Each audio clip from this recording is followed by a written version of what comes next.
I grind for the love of the game. It's good to be back. Long time no see. We grind for the love of the game. Flyin J Natron Clean. Podcast game, Luca and Kyrie. Oof. Playoff version here. You're in mid playoff form right now. I appreciate it. I literally thought about that one today while taking a nap. It like came into my head. But yeah, Luca and Kyrie. That's Kyrie entering your dreams. yeah. I also envisioned you would ask which one of us was Luca and which one was Kyrie. Okay, yeah. What's the answer then? I was gonna say that I think that the relationship is so symbiotic that it actually doesn't matter. Wow, that's just like we're starting off with all the feels at this point. This is a really nice podcast. We're pivoting to a romance advice pod. How Okay, but speaking of which, how awesome have these playoffs been? Can you remember enjoying a playoff more than this in years? No, it really has had like it just had the joy and like randomness of the NCAA tournament. Like it really it's just felt different. There's just something the NBA playoffs, especially the first few rounds, you get some surprises here and there, but it just felt so unscripted. And I can't remember a time where it felt like that since maybe the 99 2000 lockout season where the Knicks made the run to the finals as an 8 seed. You had a lot of chaos back then, but having the Pacers get as far as they did, obviously we have a 5 seed in the finals with the Mavericks. Right. Yeah, Um, I mean, and that one you're talking about, those were best of fives, right? Those right. were best of sevens. Exactly. Uh, Yeah, the Knicks beat the yeah. Heat that year in a best of 5 on the Ellen Houston runner, where he ran off the Mm. court and pumping his fist. Yeah, right. That was the John Starks year where he kind of choked, or was that the previous year? No, this was post Starks. They moved on from Starks. He put up John Starks in '94 against Houston Rockets. Put up like I think a 3 for 18 game in Game Mm. 7. So he was much maligned for that. Now this was I taped it on VHS actually for some reason this Heat.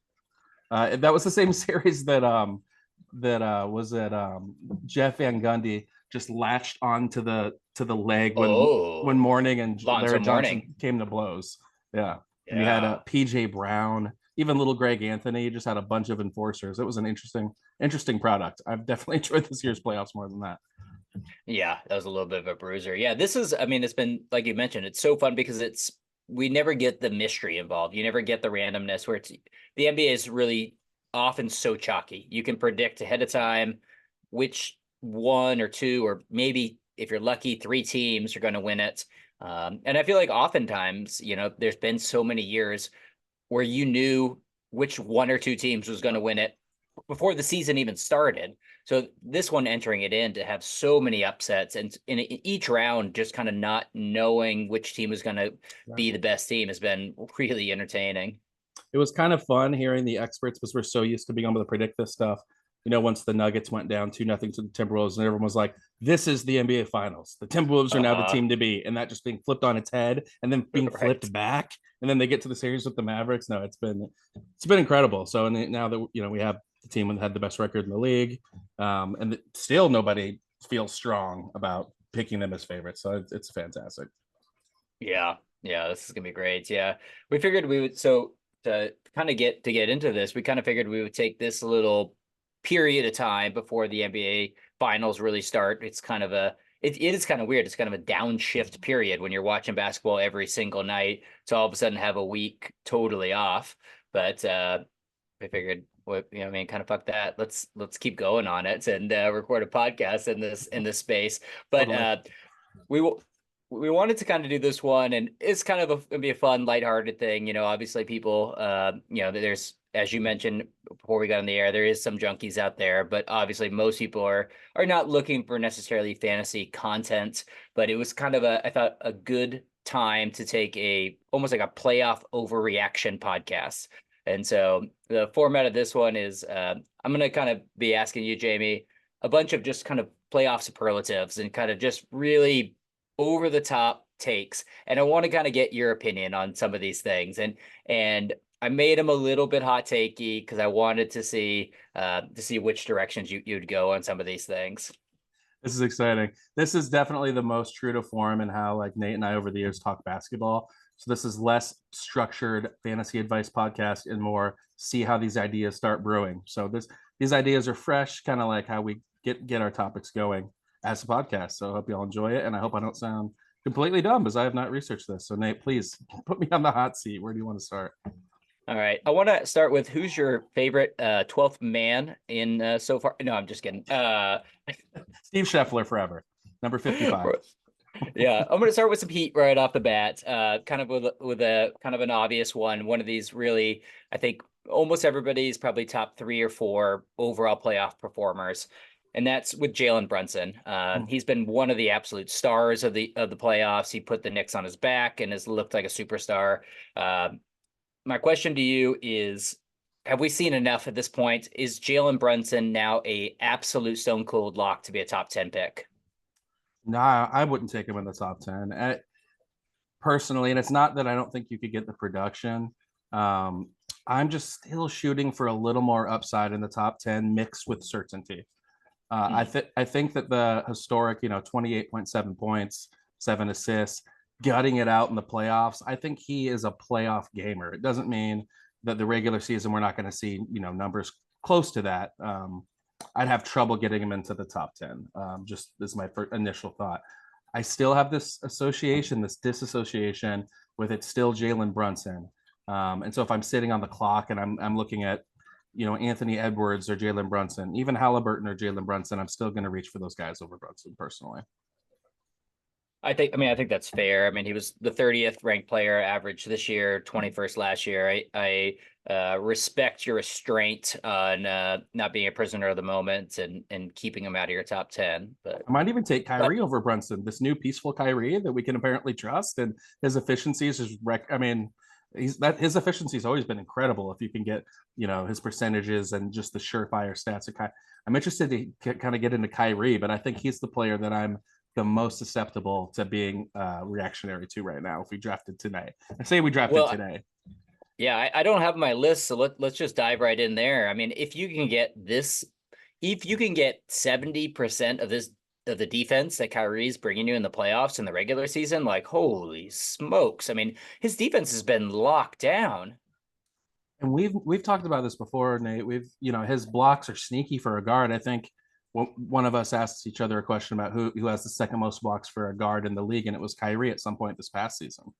Wow. So yeah, his newfound commitment mixed with his ability to actually get the stats. He's been the player that I would say, as a pure basketball fan, I've taken the most joy out of watching, because you can see he's playing with such joy. And I think it could translate to a more trustworthy fantasy player next season. Yeah, I mean, and if you're kind of assuming what you're seeing now is a reasonable average, and then you're going to have those games, those moments, those weeks when Luka obviously sits, and then you get a usage bump, then I think you're right. He's looking like one of the big winners as far as fantasy goes so far. No doubt, no doubt. Well, sticking with the same team, let's just go right for the red meats. I mean, why wait on this topic here? The people have come. The people want to know. They've seen PJ Washington in action this playoffs. They've seen him nailing these corner threes, kind of almost being one of the biggest stars again in the second round against Oklahoma City. Has PJ Washington done enough for you? His question is it just always been consistency in the past? Is he now a top 75 player? Are we drafting him that way? I want to start by saying that I think PJ Washington is a cautionary tale, that sometimes it's hard to prognosticate who's a good stats bad team guy when they played for the Charlotte Hornets their whole career. And you can take that and say it for a number of franchises or situations, but people were so surprised to see this version of PJ Washington, and I really was not.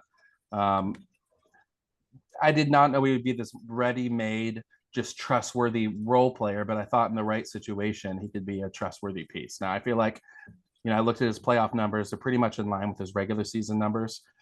And so as a fantasy asset next season, his role is clearly more solidified, but I think his week-to-week fantasy ceiling is probably lower than when he was in Charlotte. So it depends what you're looking for. I think now he's become a very trustworthy glue guy without the same spikes. His playoff stocks are around 1 per game, just like they were in the playoffs.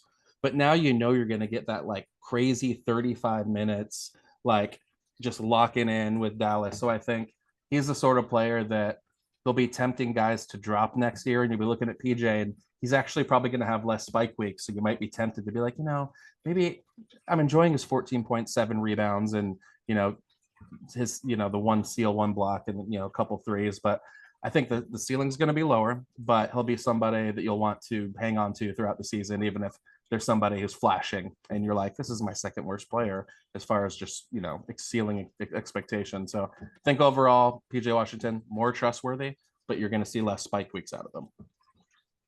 Well, that seems like a really measured take. I like that a lot. I mean, he kind of is more kind of Cam Johnson at this point, where before he was you just hope he was, or before he was almost Tim Hardaway Jr. Yep.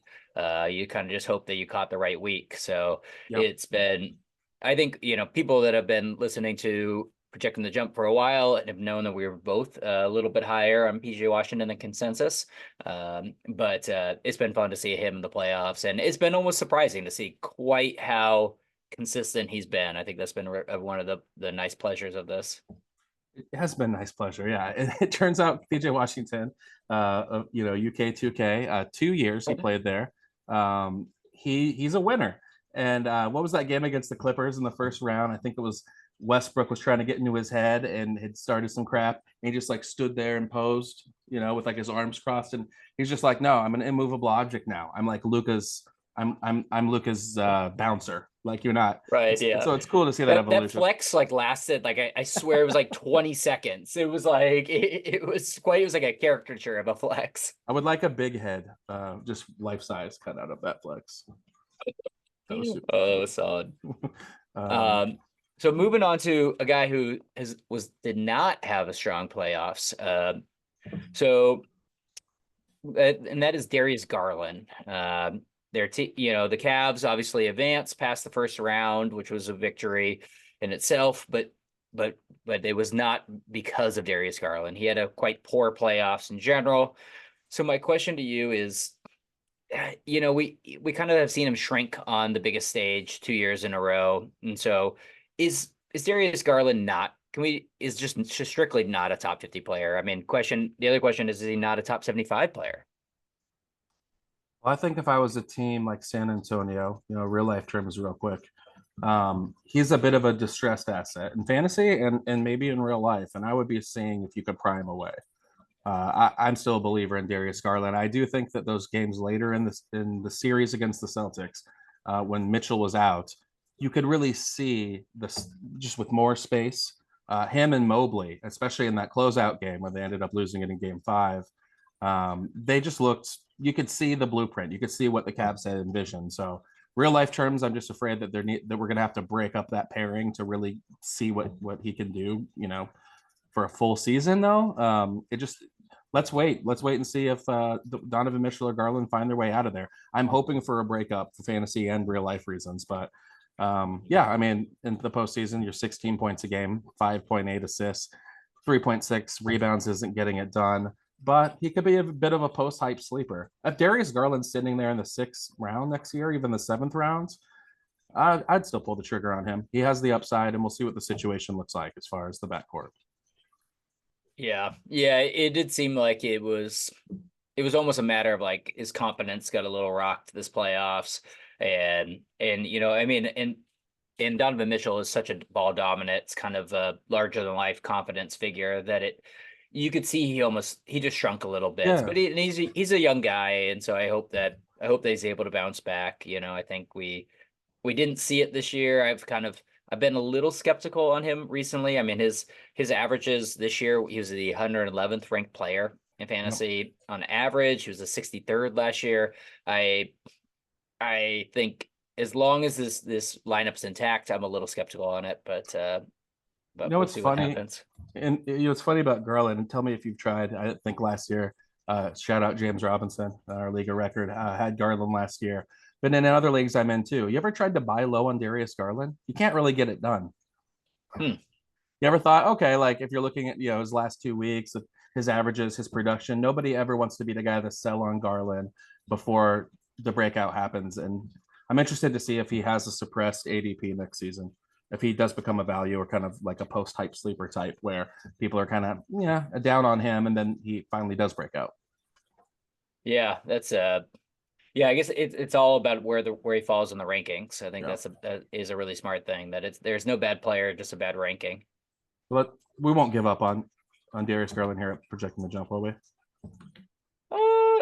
You're disappointed. I'm more on the mid. I'm on the Donovan Mitchell train, but I'm gonna lean right into that at this point here with you, and just stick with this backcourt while we're here, and just say Donovan Mitchell. I mean, like, holy smokes, those games against Orlando were insane. I mean, they couldn't get anything offensively going, and Donovan Mitchell was just literally their offense.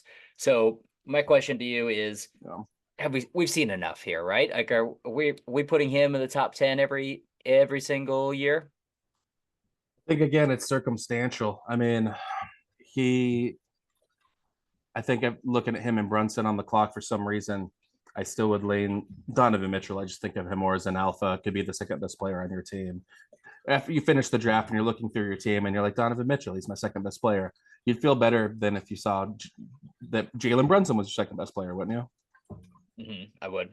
So he still carries that cachet. But yeah, as far as the top 10, I think he's just outside of it. He's kind of in the Devin Booker, Damian Lillard, Kevin Durant range. As far as, you're hoping he's your mid-second rounder.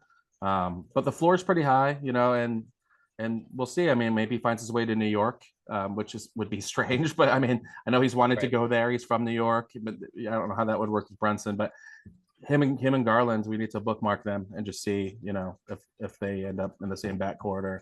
But yeah, he's underrated. He's underrated as a fantasy producer, but his real life ceiling as your best player, I don't know. I'm confused on that. I think it feels like he's a second round and out best player.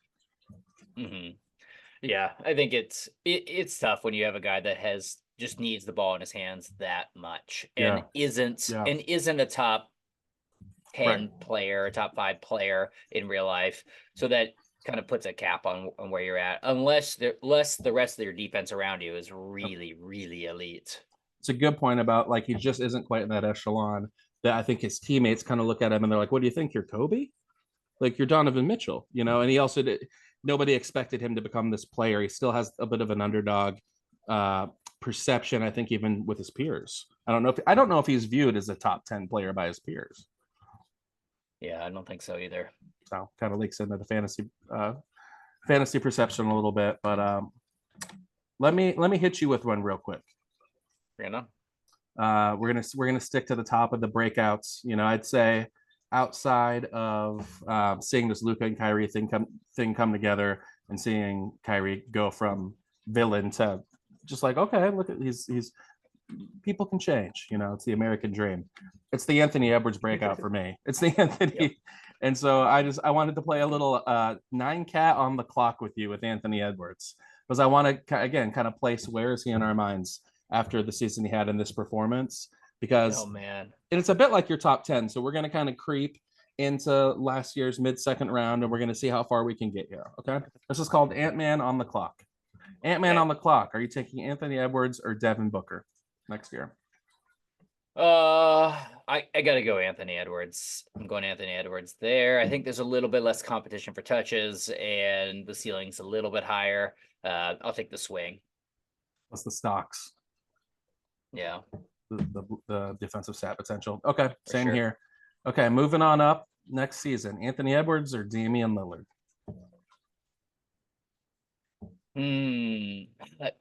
This Anthony Edwards is going to be. This is such a challenging game. Okay, this is a fun game to play. I'm glad that you're throwing these out here. I think. Oh my gosh! So Dame has elite percentages. I mean, that is really helping him a lot. I think he has really high end threes. I think I'm gonna go. Ooh. I'm gonna go Dame reluctantly. Like, I know your style. I think I appreciate this response. I think if you're on the clock and you have 30 seconds, we're doing a snake draft. I do think you would take Dame next year. So I'm happy to hear you say that. I will quickly remind you of in 16 games in the playoffs, Anthony Edwards averaged 27.6 points, And is shooting 48% from the field, 81.4% from the free throw line. I picture him as a worse free throw shooter than that, but he's not. 7 rebounds, Wow. six and a half dimes. He took a jump as a facilitator, and I was going through, and in general, assists in the playoffs are down. Like the leader was Luka at 8.8, and then everybody's below him, Hallie, everybody. Wow. And so he jumped up as a scorer and as a facilitator of offense for his team. So I thought that was kind of cool. So, and it, it could be, it's a small sample size, but interesting to me. So if you can tell me that there's a chance that Ant could average 28 points, 7 rebounds, and 7 assists with, the blocks potential, a block a game, and almost 2 steals a game. I don't know. For me, Yeah. it's Ant on this one. From if I like that. I mean, I love Mike Conley, and I'm a huge fan of him. But he's aging, and they don't have another real distributor on their roster as far as guys that are going to be able to get the ball out. So if any dip in Conley were to happen or any injury, Ant is almost your de facto point guard. I mean, he's not going to play the position, but he's kind of going to operate in that capacity. I think you would probably pump 40 minutes into Jaleel McLaughlin and see what you have with the most underrated neck beard in the league. That guy is so bad, dude. Let's go easy on the nerds. He never looks like he knows what he's doing out there. But shout out Jaleel McLaughlin and Cheeseburger Randy Jokic. Hope you enjoyed the playoff run. Okay, so that's Dame for Natron, Ant for me. We're kind of moving through this like Hall of Fame fantasy players who are in their very late prime or maybe looking at a decline. The next one, Natron Clean, is Anthony Edwards or Steph Curry. 9 cat on the clock. Yeah. Jeez. I think for the same reason as I'm saying Dame, I'm saying Steph. I just like the build around, and I like the idea of starting with somebody that I can structure a team around. That's an important point.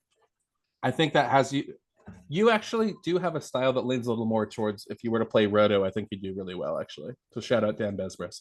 But that's a good point because Steph Curry, he just solidifies so strongly certain categories.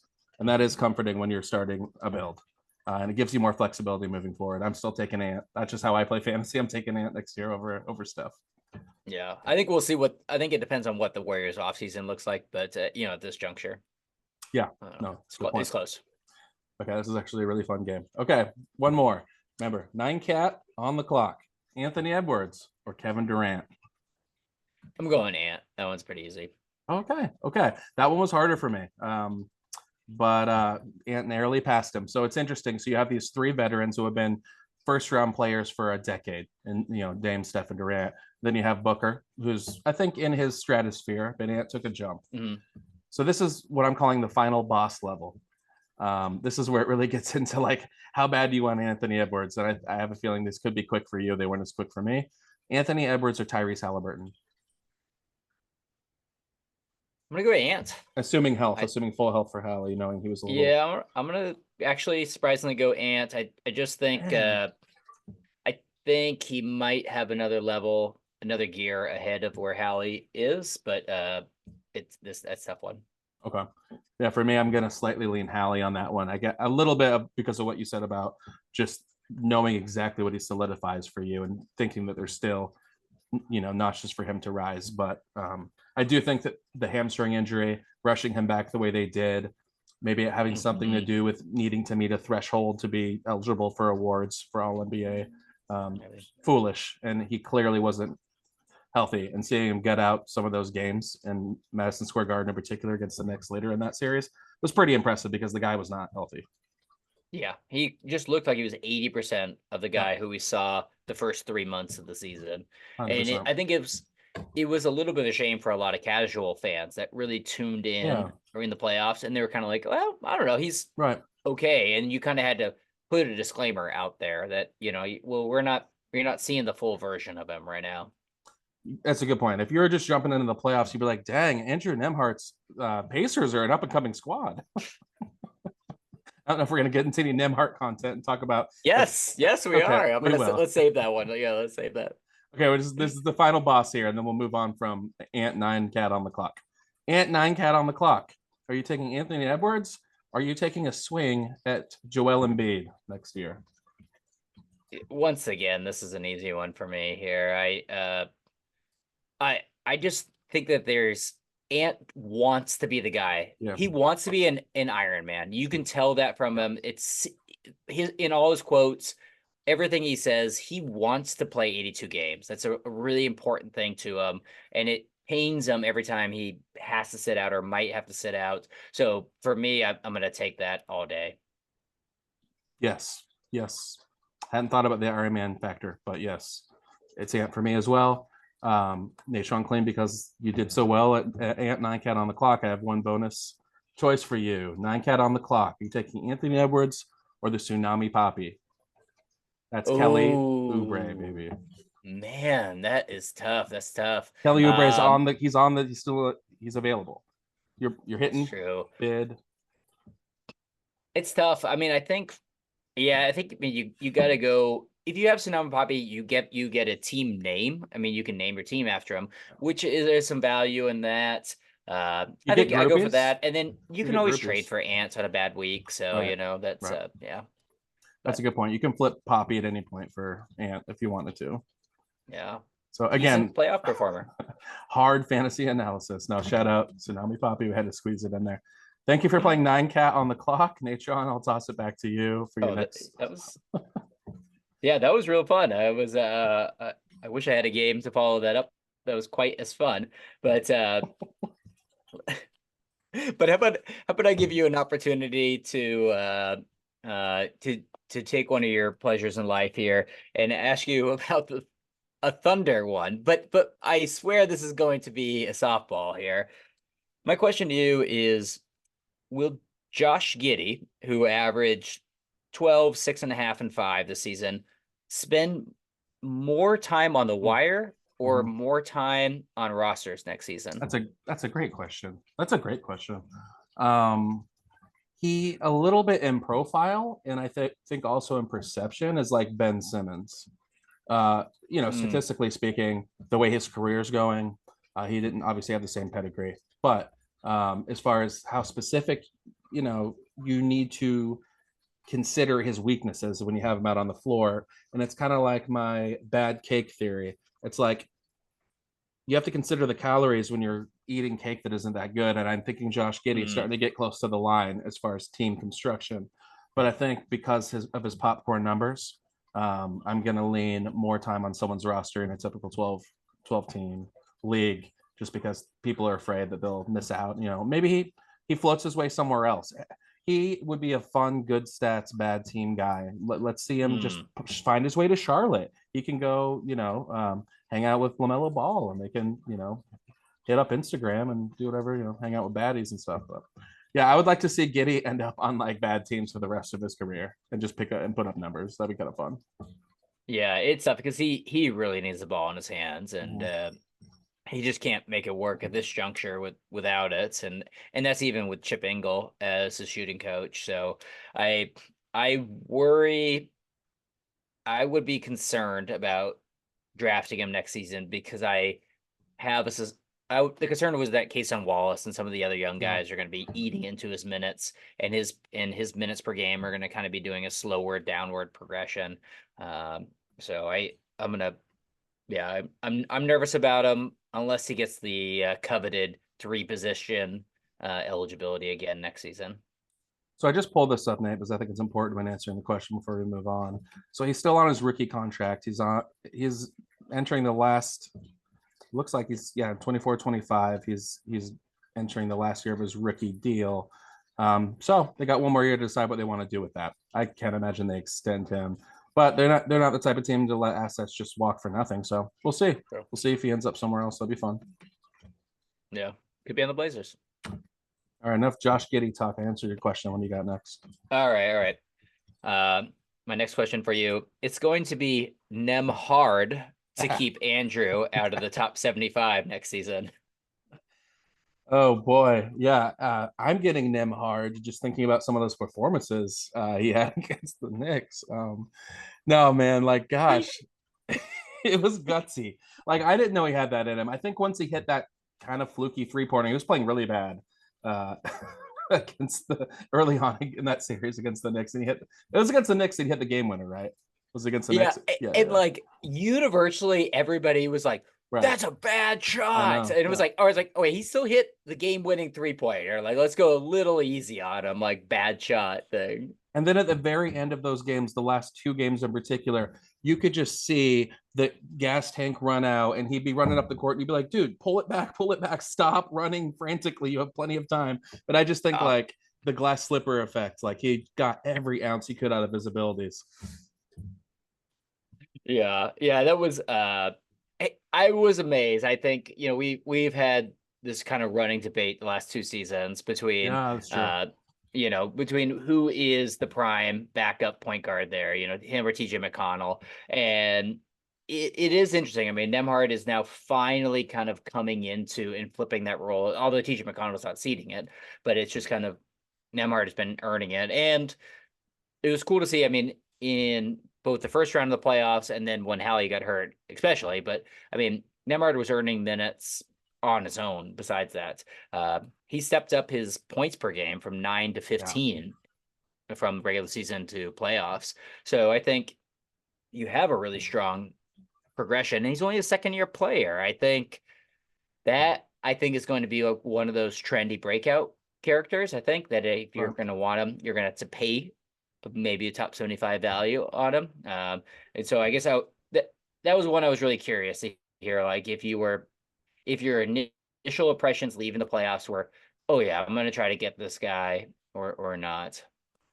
Well, I think that, when we're thinking about next season and draft season for fantasy basketball, the first thing you need to remember is to pump the brakes and that, we didn't have Bennedict Mathurin in the lineup for any of those games in the playoffs. Oh, good point. Good point. And he's a very high usage player. So I think the question is, and what I like Nembhard as the off guard. He has his willingness to use the mid range pull up. He has a little bit of that, stop, speed up, slow down kind of mid range game. I really think that pairs well with Haliburton's playmaking. So I like that. It's just another place you can go on the floor with the ball. So moving forward, I want to know like who are they really committed to as that, uh, auxiliary scorer? Is it Nembhard or is it Mathurin? I think Mathurin, he can get to the line. He's kind of relentless, but he doesn't play within a team scheme too well. Too often it's just like it's my turn. Oh, these are the Mathurin minutes. We'll put up a bunch of shots. So I think the question is how committed are they to Mathurin? Because when we're looking at his fantasy outlook and if he's even someone you want to take in the top 100, I think we need to know what his role is. So that'll be something we'll have to be reading the tea leaves on in the summer. Yeah, it does seem like Mathurin is his game at the moment is really sixth man, bench scorer. And I think he would need to see a real progression as far as, it just is facilitating to be anything better than a poor man's RJ Barrett. Yeah, it's a good comp. Bennedict Mathurin has Chicago Bull written all over him. He's going to end up at Chicago Bull playing 35 minutes a game for like 7 years. That'd be a short move for him. I imagine the U-Haul cost is only a couple $100 from Indy to Chicago. That's not bad. From the team building aspect, who would you rather pump minutes into to see what you have when you're a team like the Pacers who looks ready to win, Mathurin or Nembhard? That's a good question. I mean, I think you've hit the nail on the head as far as Nembhard can, I guess I have a lot of curiosity if he can be, your starting number 2. He's a little undersized, but then again, Haliburton's really tall, so I think he gives you a little bit of flexibility there. I think you really need to see what you have in Mathurin. I think that is, his potential. He was a high draft pick, he's got the high potential. I think I have a feeling that Nembhard could survive and thrive in a lower usage, lower minute environment, but I think Mathurin, you really need to get out there to kind of see what he has. The outline of the player is still intriguing, so it's pretty hard to just kind of let the asset diminish because you found something in Nembhard during the playoffs. So that'll be interesting when I watch. But I don't imagine that Nembhard's somebody that probably stays on your roster the entire year. So I'd be taking swings on real high upside guys in that 90 to 110 range. So I don't think I'll end up on many of my rosters. I'm going to be taking shots on guys that either can pop and hit, or I can cut them and move on to the Nembhards. Okay. Yeah, fair answer. That's Once again, I was expecting or was hoping for a little bit more overreactions on your part, but I think maybe these couple of days off in the playoffs are have kind of brought everything down to a little bit more reasonable level. I'm too well calculated, Natron. I guess so. I guess so. Speaking of calculations, Hmm. I want to move on to a couple Denver Nuggets, and I'm going to start with Jokic, who, I think since he lost, some of the media hype is, hasn't necessarily had him as the best performer in the playoffs. To my mind, he still looked like the best player in the playoffs, hands down. I mean, I think he looked really exceptional. Uh, Yeah, agree. I think Murray's elbow injury kind of hurt them a little bit, and that was a tough matchup for him. But so my question to you is, A, I assume that you still have him as your number one player at this point on the board. And B, we just see him step up every single year and play heavy minutes. Talking auction, Mhm. are you are you ready to pay over $75 for him? For Jokic, Yes. you know, And do you think that's the right amount? I think it's the right amount. So I'll start big picture, something that is tangible for everyone. The only reason that you wouldn't make Nikola Jokic the number one pick next year or the highest salary towards one player in an auction format, it's not for Luka Doncic. It's for Victor Wembanyama. If you want to be the guy to get Victor, you're going to have to make him the number one. I think he's going to go number one in a lot of drafts like right away. Like we don't have that extra year where you can see if he falls to 9 or 10 or 11. If you want Wembanyama, you need to go get him. And so I'll be interested in, like, for instance, in our league of record, I would predict that Wemby goes for more than Joker because of all of us that missed out this year, just being afraid of missing the craziest sophomore season we've ever seen. Mm. So I think the Yeah, that is, Wemby fever might suppress Joker's price by $5 or $6 on an auction down in the 60s potentially. man, that would be pretty slick. Yeah. But it is interesting in the auction. I feel like sometimes the first guy goes and kind of sets the bar, Right. and then there's a little bit of a run, and it's almost the last guy in tier one that goes for the most amount of money because you have in your head, you're like, I need to get one of these 4 guys, and then it's like, well, okay, well, now then you get into a bidding war at that point. It's funny, like, so yeah, last year that player was Tyrese Haliburton. He went second highest. He got all the way into the 70s, and he was the last player in a tier in our league of record in that auction. So yeah, that's very correct. It's funny because the auction, there's so much randomness and chance to the auction format. Just a quick format corner. I've still never won a fantasy title playing an auction. I haven't, and I would never give it up. But there's something about it. It's just harder to construct a team that makes sense because you're so addicted to the auction. There's chaos. You can have, okay, here's the group. Is all sometimes I'll be like, these are the top guys I'm willing to spend on. Here's the range. Here's the cap. Here are the 6 guys in the next range. Here's the cap. Like, and then I'll go through and I'll be like, I got my small forward. Like, I mean, I have order to it, but there's just something about the auction that it's harder than just watching a guy fall to the 7th. And you're like, okay, I got my center in the 7th, so now I can wait till the 10th. And like, just the structure of a snake draft, it's easier for team construction. But that's why we love auctions, because it's just the chaos of it.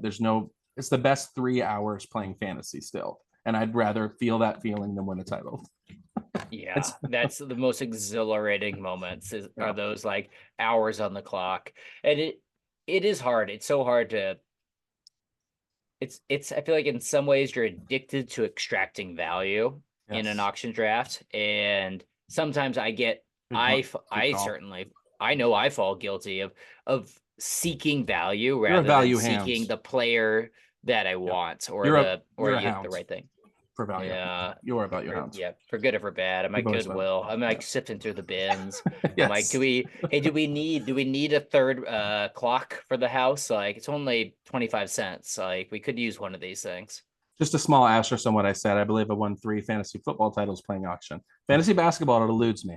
That's my dream. But yeah, it's funny. So also to go back to your question about Nikola Jokic, Where are because the banners? Yeah, I thought maybe we'd see some banners behind I it. have 2 trophies that I need to collect because I was in New Orleans. One is in Seattle waiting for me, fantasy football title, and the other is my points league dynasty trophy, which has Ah, my name's been engraved on, and that is in the Forest Grove, Oregon area. So shout out to the Giacomini brothers. If you're listening, I need my trophy. I'm coming for it. But Yeah, I have two trophies I still haven't collected, which I look forward to recording with right in the background for an entire year. But what I was going to say is because I've had Nikola Jokic in my points league, in this dynasty points league, picked him up off of waivers when Logan Giacometti dropped him to pick up. It was back when Nurkic and Joker were still like this two-headed center thing in Oh Denver. yeah, Nurkic was starting. Yeah, exactly. He's on the waivers we have open waivers in this league. It's great. There's just someone drops someone, you can pick him up instantly. I picked him up in 5 minutes and never looks back. It still haunts this man. He tells me he like wakes up in cold sweats. So because I've had him in this points league, I've never been as anxious to get him in category leagues, which I know is silly, but it's fun to have different shares of different players. Yeah, I So see I'm that I'm for less sure. likely to break the bank at an auction on Joker. I've never won Joker in an auction or intended to. Mm. Till this year, Yeah, maybe that's when my we problem. when we each spend $76 on them. Okay. Um, Any more all nuggets? right. So moving on to another Nuggets player, a guy who was not a performer this year. Well, he had a good first round. So Michael Porter Jr. at this point, large enough sample size, he's just not a top 50 player. Nope. No, he's not. I do think that it's worth mentioning that he is a very good fourth option for an NBA team. Mhm. He's an incredible scorer, silky smooth jump shooter. I think he can handle a little bit more than he's been able to show in Denver. So, I will say to his credit, like if he wanted to be the second, if he wanted to be the second option on a team that's just trying to make the play in, I think he could be a top 30 fantasy player. I still think the skill set's there, is what I'm saying. Yeah. But I in the outline of just a fantasy friendly profile. But I think he just has these games where because he is the fourth option and Aaron Gordon played so well in the playoffs and he's more trustworthy when it's time to win. He can fade into the background statistically. You're looking at it, and you're like, what the hell is this? So yes, as long as he's with this Denver Nuggets team, we need to stop reaching for him as if he has some uncapped potential in that role. But as a fantasy player, I still believe in as he has the talent to be like a top 30 option if he ever had an expanded role on a different team. Yeah, I think that makes a lot of sense. That's a really good read on that. Yeah, I think it was this. I mean, we've seen this. I feel like he was always a mystery a little bit or an Yeah. intrigue because Yeah. we'd see small sample sizes, injury, small sample size, injury, and then you kind of wondered, oh, if he puts it together, this is what we'll see. What will we see if you can kind of catch Yep. lightning in a bottle like that? But I think we've seen a few seasons where he's okay. Yep. I mean, this playoffs, he averaged 6 extra minutes per game, but his points, rebounds, and assists and field goal percentage were all worse than the regular season. So I think we saw a dip down. I mean, I do want to throw out I mean, I was kind of thinking about this. There's a little bit of a caveat for some of these players that, and I don't necessarily think that Michael Porter falls into this category, that have bad playoff performances. I mean, I think Yeah. it's tough because, I think the regular season's 6 months. And then a lot of players, they make that jump over the off season. They have that time to kind of put in the work on everything like that. But occasionally you almost need to take these lumps in the playoffs to expose where your weaknesses are. I mean, I think about Portland in 2018 they were the 3 seed and they got swept by New Orleans, and Dame just got embarrassed. Yeah. They completely got shut down by Drew Holiday and That Anthony series. Davis. And that offseason, it was what kind of actually transformed Dame into a decent player, into a star, is because he realized I need to kind of have something that playoffs or kind of defenders can't take away, and that we saw that shoot up. And so I am curious. I think with all of these players that we're talking about here, especially the guys that have had poor playoff series, that what lessons they take from that and they're able to build on them this offseason, and which one of these guys had poor playoffs and almost more got exposed, and then you're like, Right. oh, the book's out on this guy, leave him alone out there, or like, let him shoot the mid range. He can't hit it. And I think that's going to be kind of the really interesting thing to kind of take away from these playoffs or playoffs Right. this time of year in general, just to see which one of these, who do we like long term and who kind of got exposed. Who was exposed was your boy Max Strus. you know, in 36 minutes a game, he just looked like he looked like he really didn't belong out there. His numbers bear that out. You know, Michael Porter Jr., as bad as he looked, he still averaged over 40% from three on almost 7 attempts. So, you know, he was still, lights out against the Lakers. Exactly. So, yeah, I think that's a nice distinction. I think players like Maximum Strus might have been a little exposed to the playoffs. Yeah, you're very welcome. Bradley Beal, a little bit kind of what is the point of him, I think. And then players like D'Angelo Russell, again, like, sure, he's a spark plug scorer, but if you're really trying to win a title, like, what are you doing with him? So these are the players I would say fell into the exposed category. Yeah, well, I'm impressed by that summation as quickly as you did. But yeah, those guys definitely looked out of place, and they looked like guys that, you know, real playoff defenses were just leave them open. You know, maybe they'll have a good game, but they're not going to have a good series. Yeah, exactly. You have to have those guys. So, all right, who you got next for me? Well, let's see. We got three left. I got three more questions for you. So the first is, and this is a little bit more recency bias, but let's lean into recency on recency. That is, will both Dallas centers be top 75 next season? No. Will it be top? Will both Dallas centers be top 100 next season? No.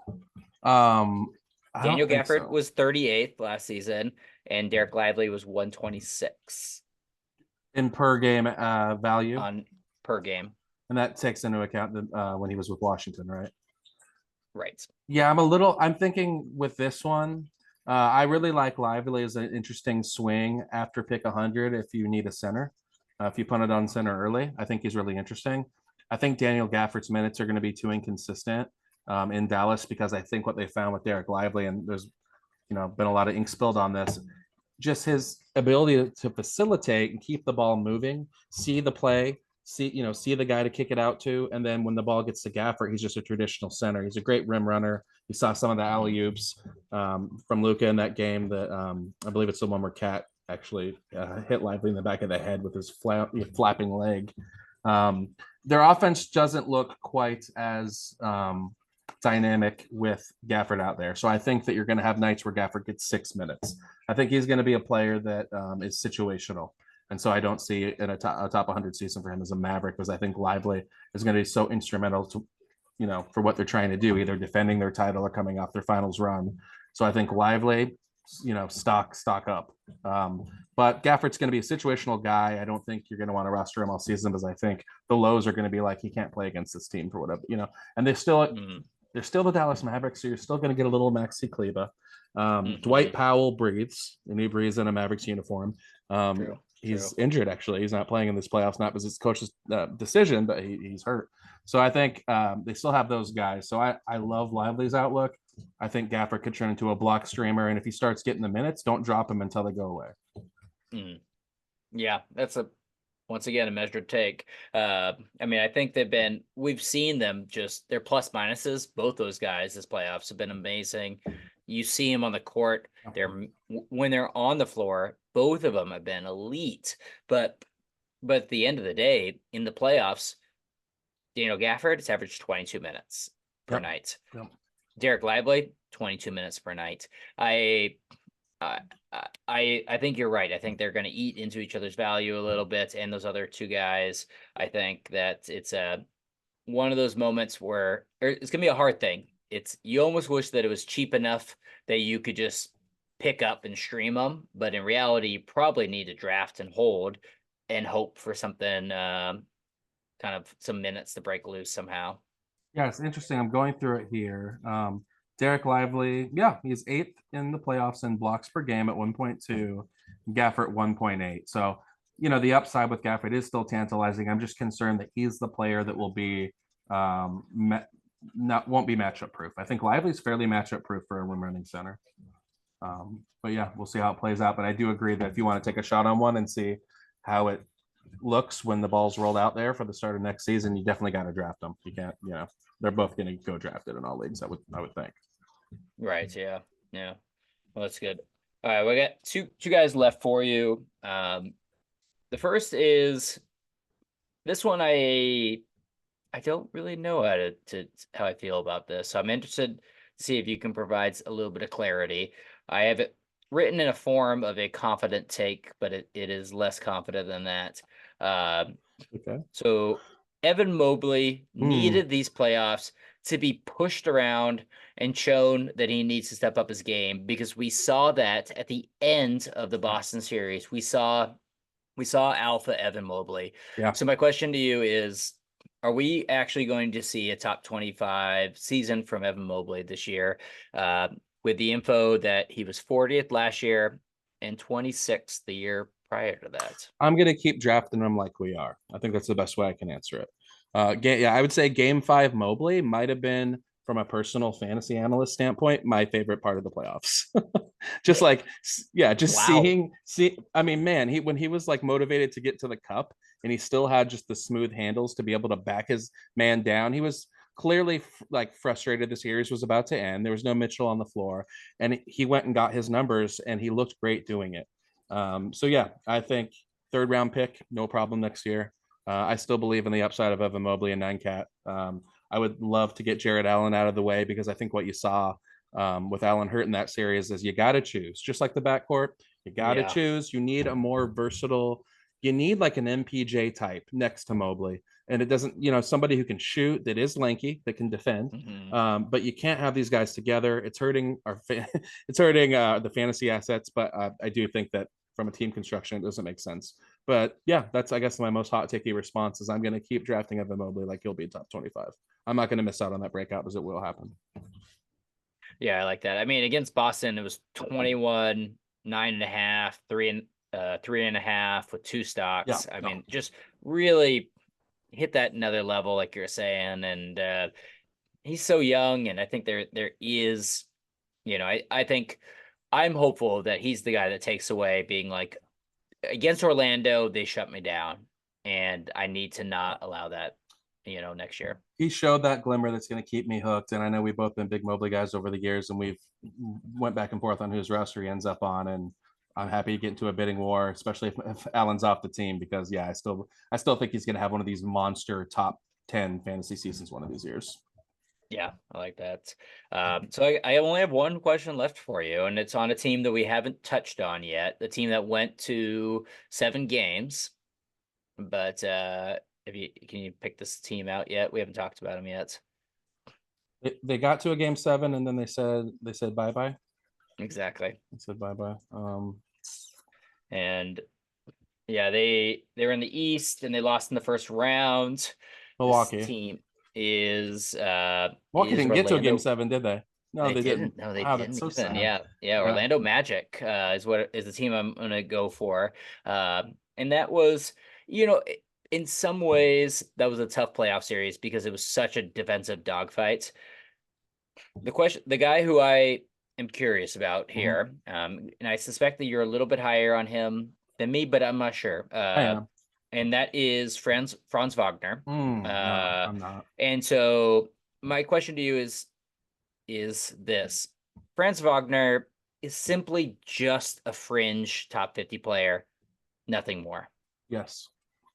Yeah, I like Franz, but his regression as a shooter, I don't get it. And I don't it doesn't have to be permanent, but I don't know if it's a fit with Paolo. I don't know if it's that the offense is fairly low octane and he needs to play in a higher tempo. I think it actually, I'm talking out loud, I think it is kind of that. I think if you stuck him in like the Warriors ecosystem, I think he would be the player we Mm-hmm. want him to be. Mm-hmm. But the way he regressed as a shooter, and he was, I had him on a team throughout the season, and it was kind of like that most of the year. He had his glimpses, but yeah, he just kind of turned into like a sub. I don't have the percentages in front of me, but I've gone through here the top 450 players in the playoffs as far as how many threes they made, and he's He not in the shot 27% yeah, from three in the playoffs and 41% from the yeah, field. it's atrocious. He's not in the top 50 in makes for the average makes per game in the playoffs. Yeah, that was disappointing. So I'm a little concerned. I think maybe we got a little in over our skis as an industry on Franz Wagner. I took him a pick over Paulo Banchero. I won that. I won that league. I won a title in that league, so it didn't kill me. It was a 6 round pick, and my thought was I wanted a glue player who kind of gave you a sprinkle of everything, and I think that Hmm. could still be true, but Yeah. it should not come with a side dish of super bad field goals shooting. Like Hmm. I do not need weeks where he shoots 38%. He's not bringing enough to the table, and I didn't expect that. So no, I don't think going into next year I'll have him in my top 50. I think we'll be hovering outside of it. As a prospect, I believe in the talent, but the situation he's in right now and what he showed as a shooter, I'm okay passing on him in the 5th, 6th round next year. How about you? Yeah. I'm so of two minds here. I mean, on one hand, you're right. The fit is tough because he is a shooter. He's an average shooter with a team with no shooters, and so he gets treated Good like call. Yeah, yeah, alpha yeah. clay, even Yeah. though he really isn't. What if they sign like Malik Monk or something and it opens things up a bit? Because there's been speculated. It would free up so much more space if he had a lot more room to operate out on the wing. I think that would be a little different.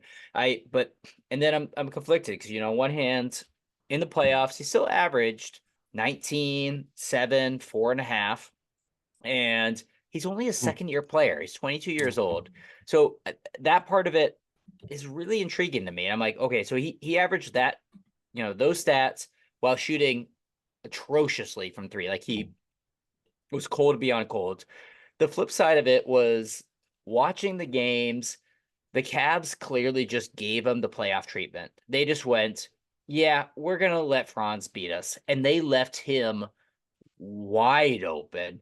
So it's not a shock that he Yeah. actually averaged this much because they just said score as much as you want. We really are not going to guard you. So it's tough. If he comes back and is shooting at like he did his rookie year with all the other kind of additions he's made to his game, then you're looking at a really high steal. But if he kind of that first year was an outlier and what we kind of saw this year is the real life, then I don't know. I think he's maybe 55, 60 player. I really like what you said about the spacing being congested in Orlando because there's not enough shooting. So that's a really great point. Also, I think it might make you feel better. I just double checked because I thought he just ended his 3rd season. So that was his 3rd year. Oh, third Um, year. Okay, thanks. yeah, no problem. And he did have statistically his best season uh, as far as raw numbers, raw production. And the field goal percentage still came out to 48%. So maybe we're being a little hard on him. You're right. We're each hemming and hawing a little bit on this take here. I don't want to Yeah, be out on him. I still like him as a playmaker, and I think you have something about the spacing because Orlando can be a real slog on offense. this is gonna be an interesting one. Let's revisit Wagner as we get Yeah, closer to the draft because I'm curious to see. I just kind of have a feeling that one of us is going to take a really big left turn, yeah, and we're it going to will have him happen. 20 spots different than the other That guy, will happen. and I'm curious to revisit that. No, that seems like the kind of guy that'll happen on for sure.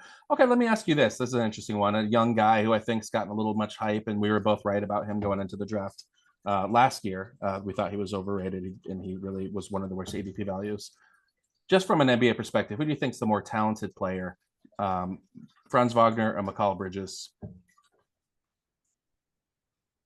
Ooh, interesting. And I know Bridges is probably the better defender, but since he's been over there in Brooklyn, that's kind of subsided a bit as far as defensive stats. So Yeah, I mean, I think Bridges is the better player. I think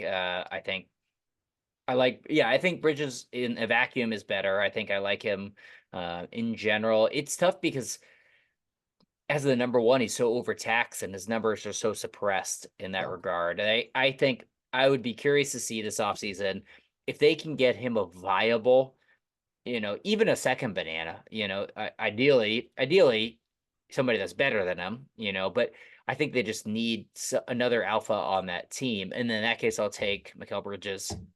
If not, I'm definitely going. If they basically run these two rosters back, right. I'm You taking can't. Wagner. The Magic are going to pay somebody. They got to pay somebody. They're going to get somebody in there. So that should help things. It's got to be a shooter. Okay, last one. I know this isn't playoff based, but I think a player we're going to talk a lot about as we get closer to draft season.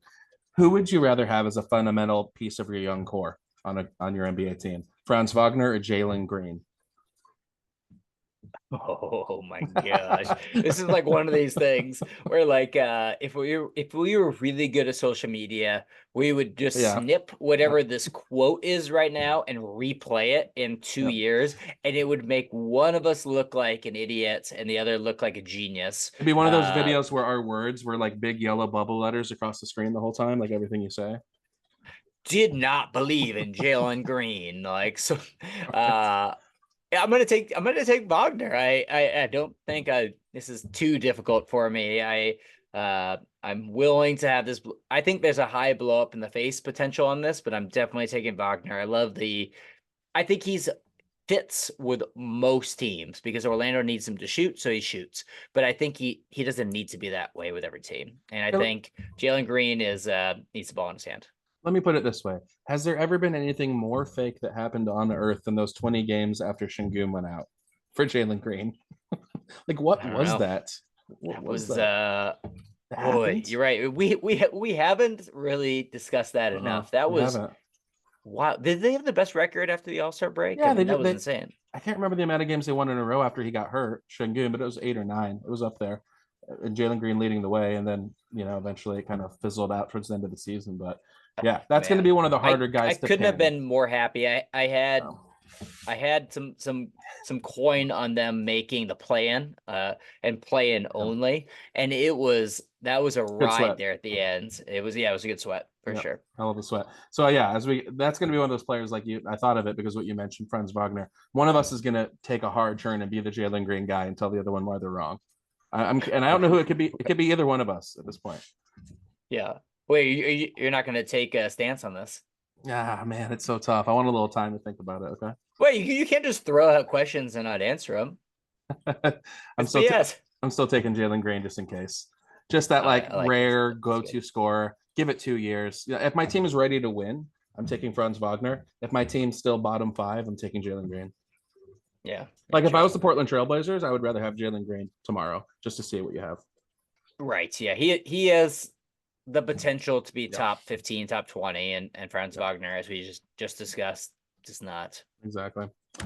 So this has been really fun. Let me just ask you a question as we're on our way out the door. Who do you get in the finals? My instinct pick is Dallas in 6. I'd like to actually bet it as an exacto. I think when they get it back to Dallas, they're gonna finish it off in 6. That's my instinct. Now, it wouldn't shock me at all if Boston won. I just think when you look back historically, this is like one of those undeniable runs that you look back and you're like, kind of like Akeem Olajuwon in '94, when you're like, yeah, Akeem was always going to win a title, and this is the year it's happening. Or like the year that the Mavericks won in 2011, I believe. When you were like, yeah, I guess Dirk was always going to get one, and this was the year. This is the year Luka was always going to get one, and we're going to look back at it that way. Yeah, you're right. I mean, I kind of just assumed he would end up with at least 1, if not 2 or 3. I'm gonna take Boston, and you want to place a bet on this? Yes. Cool. I bet you a beer. Okay, let's make it interesting for the listener. Right. The loser has to shotgun a beer at the beginning of the next podcast. And if we record in between, then not that one, obviously, but when the finals are subsequent concluded. Absolutely. This is going to make fantastic audio content. Just somebody just like, and then just burping on the mic for a little bit. This is fantastic. Absolutely. All the more reason to make sure you're following us on YouTube and watching our handsome faces weave in and out of these takes. If you want to see us shotgun a beer, you'll have to make sure you're watching on YouTube too. It's got to be better than that time that I, in the middle of a podcast without letting you know, tried to beer bong a beer and my beer bong broke and spilled all over my lap. But I didn't mention anything. We kept recording. What kind of sports podcaster takes a silent beer bong? It's all good. Just like announce the beer bong. I mean, the base will be fine with it. You don't have to that was season it. 1. That was season 1. Yeah, it really was. It was very early on. Okay, we're going to keep this thing on the rails. PTJ is an independent fantasy basketball podcast for the people. If you like what you hear, please do rate, review, share, subscribe this podcast. You can find PTJ on Twitter. You can find me, Flyin J, at Quanto Physics over on Twitter. Please make sure to check out Steelbridge Coffee, steelbridge.com/PTJ. And you already know the takes will remain scorching hot. Nate, you got anything else?